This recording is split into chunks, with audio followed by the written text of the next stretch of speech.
There's a plant that's going into my garden this season that Roman soldiers carried into battle, that Shakespeare wrote about in Hamlet, that was reportedly found braided into the hair of Egyptian mummies, and that you can probably buy at Home Depot for $4.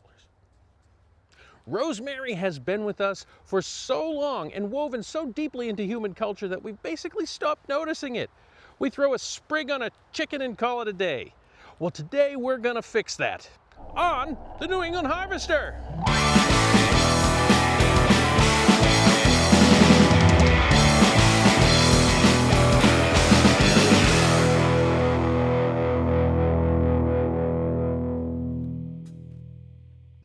There's an old saying, where rosemary grows, the woman rules the house.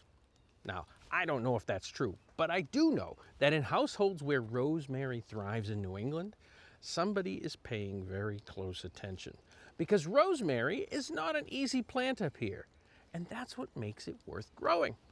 I mean, look at these leaves, needle-like, waxy, almost resinous. The fragrance, piney, camphor-like, complex. That's not just pleasant, that's chemistry. Rosemary produces some of the most potent volatile compounds of any culinary herb. Compounds that have been studied for their antioxidant properties, their potential effects on memory and cognition, their ability to deter insects naturally. And there's a reason rosemary has been associated with remembrance for thousands of years. At funerals, ancient Greece and Rome, mourners carried rosemary. At weddings, brides wore it woven into their hair. Shakespeare referenced it. Ophelia says, "There's rosemary, that's for remembrance." Modern science has actually started catching up to that ancient intuition.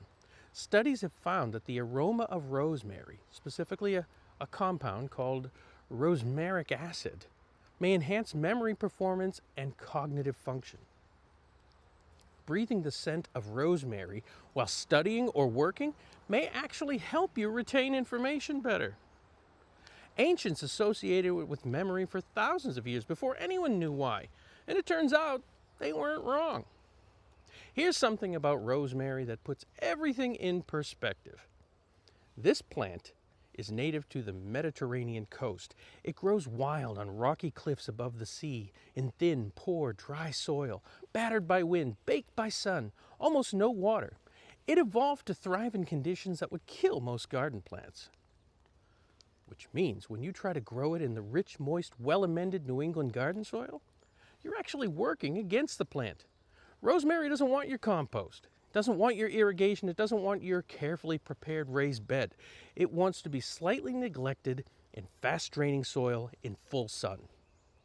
That's the single most important thing to understand about growing rosemary.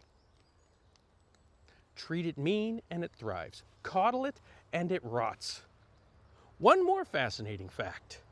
Rosemary is one of the few herbs with documented effects on other organisms beyond insects.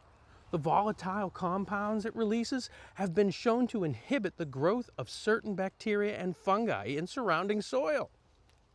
So your rosemary plant is quietly running antimicrobial operations in your garden whether you asked it to or not. It's also a significant nectar source for bees. A rosemary in full bloom is covered in pollinators. Plant it near your fruit trees and vegetable garden and those pollinators will work for you. Now here's the conversation that every New England gardener eventually has with rosemary. Can it overwinter? And the honest answer is sometimes, maybe, with help. Rosemary is hardy to zone 7. Most of New England is zone 5 or 6, and that gap is the problem. A mild winter and you might get away with it outdoors with some protection. A hard New England winter and you'll come out in spring to a dead plant. The safest approach in our climate is to treat rosemary as a container plant. Grow it in a pot, bring it indoors before a hard frost, and put it in your sunniest window, water it sparingly through the winter, and bring it back out in the spring. If you want to try overwintering it outdoors, plant it in the most sheltered spot you have. South-facing wall, protected from wind, excellent drainage. Mulch heavily around the base, but don't cover the foliage and accept that some years you'll lose it. When it does survive a New England winter outdoors, it becomes something special.